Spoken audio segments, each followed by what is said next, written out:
नमस्कार भैया, मैं कुलदीप तिवारी। अगर पंचायतों के विकास हो गए, अगर गांव आगे बढ़ गए, तो ये भोले वाले चेहरे आगे ना बढ़ जाएंगे। फिर गांव में जो गांव की सरकार जो ये लोग चुनते हैं, तो फिर वो चुनना बंद कर देंगे जब ये लोग आगे बढ़ जाएंगे तो। आप उधर बोलो तुम। तो भैया गांव की सरकार तो चुन ली जाती है। गांव की सरकार पहली बार नहीं चुन रहे होंगे, हर 5 साल में ये गांव की सरकार चुनते होंगे, हर 5 साल में ये सरपंच बदलते होंगे। लेकिन वो सरपंच बदलने का फ़ायदा क्या, जब गांव का विकास ही नहीं हो पाया। तो ऐसे में जो गांव के लोग हैं, बड़े ही दुविधा के साथ खड़े होते हैं, सोचते हैं कि इस बार हम अगर सरपंच चुन लेंगे तो गांव का विकास होगा, हमारे आने जाने के लिए रोडों का निर्माण होगा, पक्की रोडें डाल दी जाएंगी, लाइट की व्यवस्था कर दी जाएगी और जो योजना चल रही हैं उन योजनाओं का लाभ गांव वालों को मिलेगा। लेकिन अकस्मात होता इसका उल्टा है। अब ये हमारे साथ जुड़े हैं, युवा वर्ग भी हैं, कुछ बुजुर्ग भी हैं, उनसे हम जानेंगे। उन्होंने कई सरपंचों को आते देखा, कई सरपंचों को जाते देखा, लेकिन गांव का विकास क्यों नहीं हो पाया। तो पहले चचा हम आपसे पूछेंगे कि आप क्या कहेंगे कि गांव का विकास ठहर क्यों जाता है। ठीक है आपसी में विवाद के चक्कर में कहीं ना चार को बुराई ना लाए चार कितने सरपंचों को आते जाते देख लिया आप। सरपंच तो हमारे सामने कभी 4-5 बदले गए।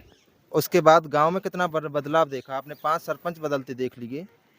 25 साल हो गए। हाँ। एक सरपंच 5 साल रुकता है, पंचायत चलाता है। हाँ। उन 25 सालों में गांव में कितना विकास हुआ है। विकास तो इतना ही हुआ होगा, जो कुछ विकास है यार भाई मैं ये तो 25 साल तक देख रहे तो मिट गई नहीं जाओगा, तो विकास कितना चल रहा हो बराबर। सही कह रहे हैं, सुधार तो पहले हाँ कुछ सुधार हुआ है 25 सालों में। कछु तो सुधार बहुत प्रयास से सुधार रहेगा। नहीं, जो आप उम्मीद रखते हैं सरपंचों से कि हम सरपंच चुन रहे हैं ये विकास हो। नहीं विकास तो और रोडें सही बनी है भाई, पर जो मेन रास्ता की ना रह पाए रहो, यहाँ को सुधार का चुनाव नहीं हो पा रहा। आप क्या कहेंगे। शासकीय जो जगह है उसमें नाला नहीं निकलने दे रहे दमंग लोग।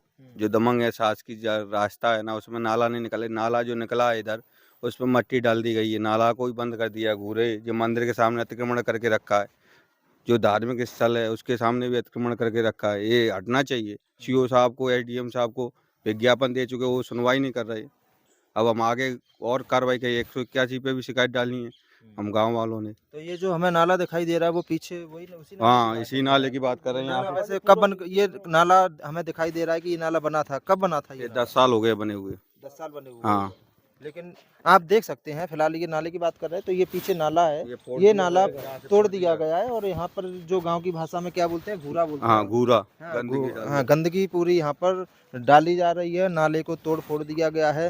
फिर हालांकि आप देख सकते हैं कि चारों तरफ कहीं भी कड़ने निकलने के लिए जो गाँव वासी हैं निकासी कर नहीं है। और ये जो रोड यहाँ पर है ये मेन रास्ता है, इस मेन रोड पर आप देख सकते हैं कितनी गंदगी भरी पड़ी हुई है। इस गंदगी में से इन गांव वालों को यहाँ से निकलना पड़ता है। आप अंदाज़ा लगा सकते हैं कि गांव किस बदहाल स्थितियों में रहने के लिए मजबूर है और गांव के लोग किस बदहाल स्थिति में रह रहे हैं। और भी गाँव वाले हैं, हालांकि ये बात हो गई नाले की, कई अधिकारियों को शिकायत करते हैं लेकिन अधिकारी कोई सुनने वाला नहीं है और ना इनकी शिकायतों पर कोई कार्रवाई की जाती है, ना किसी भी तरह का कोई एक्शन लिया जाता है।